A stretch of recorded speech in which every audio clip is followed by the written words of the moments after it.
Kashmir division में पिछले 6 वर्षों में नॉन एग्रीकल्चरल एक्टिविटीज़ के लिए 78,000 हेक्टेयर से अधिक एग्रीकल्चर लैंड को इस्तेमाल करना एक चिंताजनक चलन में बदल दिया गया है, क्योंकि सरकार एग्रीकल्चर लैंड के निरंतर बदलाव पर बात करने में नाकाम रही है। कश्मीर में लगातार एग्रीकल्चर लैंड पर रेजिडेंशियल कॉलोनियाँ, कमर्शियल कॉम्प्लेक्स आदि का कंस्ट्रक्शन किया जा रहा है। एक्सपर्ट्स का मानना है कि निकट भविष्य में कश्मीर में एग्रीकल्चर पर्पज के लिए शायद ही जमीन बचेगी। आधिकारिक आंकड़ों के मुताबिक कश्मीर में अनुमानित 78,000 हेक्टेयर, जो कि 15.4 लाख कनाल के बराबर है, एग्रीकल्चर लैंड का नॉन एग्रीकल्चर पर्पज के लिए कन्वर्जन और इस्तेमाल करने की शुरुआत 2015 से हुई है।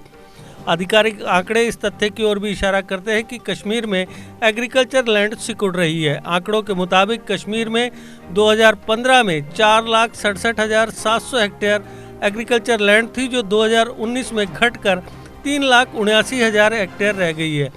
कश्मीर 2015 से नॉन एग्रीकल्चर पर्पज के लिए 78,700 हेक्टेयर एग्रीकल्चर लैंड को खा चुका है।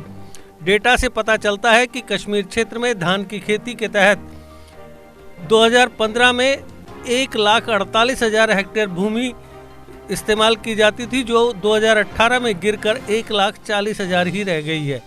इसी तरह इन वर्षों में मक्के की खेती 1 लाख हेक्टेयर से घटकर 76,000 हेक्टेयर पर रह गई है। इस हिसाब से दलहन की खेती 14,600 हेक्टेयर से घटकर 12,767 हेक्टेयर रह गई है। तिलहन की खेती भी 86,000 हेक्टेयर से गिरकर 81,000 हो गई है।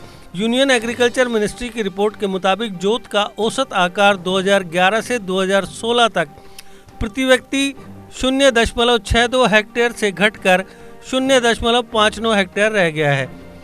एग्रीकल्चर डिपार्टमेंट कश्मीर के ऑफिसर्स का इस बारे में कहना है कि नॉन एग्रीकल्चर एक्टिविटीज़ के लिए एग्रीकल्चर लैंड के कन्वर्जन का सटीक आंकड़ा रेवेन्यू डिपार्टमेंट द्वारा ही दिया जा सकता है, लेकिन यह सच है कि एग्रीकल्चर लैंड का कन्वर्जन पूरे कश्मीर में हो रहा है, जो न केवल सरकार के लिए बल्कि स्थानीय लोगों के लिए भी चिंता का सबब है। हम पहाड़ों में कहीं भी घर बना सकते हैं, लेकिन एग्रीकल्चर लैंड सीमित है। इससे पहले इकोनॉमिक सर्वे रिपोर्ट में यह भी बताया गया था कि नॉन एग्रीकल्चर पर्पज के लिए जम्मू और कश्मीर में एग्रीकल्चर लैंड का निरंतर कन्वर्जन प्रदेश की 60% आबादी को दिन पर दिन गरीब बना रहा है। रिपोर्ट में कहा गया है, यह क्षेत्र विडंबनापूर्ण रूप से 60% से अधिक रोजगार का समर्थन करता है और किसानों और गैर किसानों की औसत आय के बीच असमानता अनुपात में प्रभावी आसानी से देखी जा सकती है, जो लंबे समय से बढ़ रही है। रिपोर्ट में कहा गया है कि इसका मतलब है कि जम्मू कश्मीर की एक बड़ी आबादी यानी 60% गरीब होती जा रही है। साथ ही मैन्युफैक्चरिंग सेक्टर और सर्विस सेक्टर, मुख्य रूप से टूरिज्म इंडस्ट्रीज के साथ में विस्तार के दायरे को ध्यान में रखते हुए प्रमुख बाधा जो हमें वापस पकड़ सकती है वो एग्रीकल्चर सेक्टर है। 2004-05 से 2011-12 तक आधिकारिक आंकड़ों के मुताबिक जीडीपी में एग्रीकल्चर का हिस्सा 28% से 16% तक लगभग 1/3 घट गया है, जबकि इंडस्ट्री का हिस्सा लगभग स्थिर बना हुआ है। वहीं सर्विसेज की हिस्सेदारी 43.71% से बढ़कर 57% हो गई है। एक्सपर्ट्स ने आगाह किया है कि ग्रामीण और शहरी कश्मीर दोनों में एग्रीकल्चर लैंड का कन्वर्जन खतरे की घंटी बजा रहा है। 2011 में सरकार ने विशेष रूप से नॉन एग्रीकल्चर पर्पज के लिए एग्रीकल्चर लैंड के इस्तेमाल के मुद्दे का निपटारा करने के मकसद से एक कानून तैयार करने के लिए तत्कालीन हॉर्टिकल्चर मिनिस्टर की अध्यक्षता में एक कमेटी का गठन किया था, लेकिन प्रस्तावित कानून को कथित तौर पर राजनीतिक दबाव के कारण अंतिम रूप नहीं दिया जा सका था।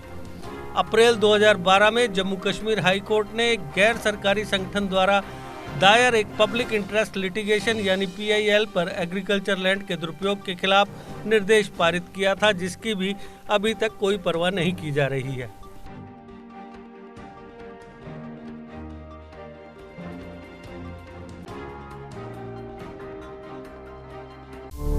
GK अपडेट रहे हमारे साथ। अगर आप ये वीडियो YouTube पर देख रहे हैं तो हमारे YouTube चैनल को सब्सक्राइब करें और बेल आइकन को क्लिक करें। अगर आप ये वीडियो Facebook पर देख रहे हैं तो हमारा Facebook पेज लाइक जरूर करें। For advertisement please contact 7051091811।